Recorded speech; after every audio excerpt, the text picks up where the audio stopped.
कोल्हापूर जिल्ह्यात सार्वजनिक बांधकाम विभागाच्या 2 मोठ्या महामार्ग प्रकल्पामध्ये तब्बल 25 कोटी 12 लाखाचा डांबर घोटाळा उघड झाला आहे.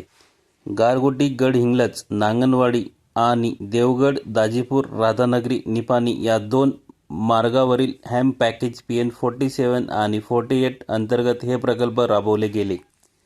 या कामामध्ये ठेकेदार जितेंद्र सिंह यांनी बनावट डांबर चलनाचा वापर केल्याचा आरोप आहे. सादर करण्यात आलेल्या बिलांमध्ये दाखवलेले चलन क्रमांक आणि प्रत्यक्ष पुरवठादार यांच्यात विसंगती असल्याचं उघड झालं. प्राथमिक तपासात शासनाला तब्बल 25 कोटी 12,39,120 रुपयांचा तोटा झाल्याचं समोर आलं आहे.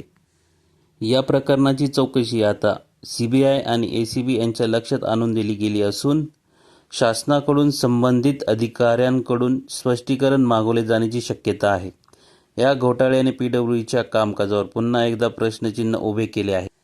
राज्याच्या पायाभूत विकासातल्या या मोठ्या गैरव्यवहारामुळे प्रशासनाच्या कामकाजावर गंभीर प्रश्न निर्माण झाले आहेत. दरम्यान या आरोपाबाबत PWD कोल्हापूर दक्षिण विभागाकडून अधिकृत प्रतिक्रिया अद्याप आलेली नाही.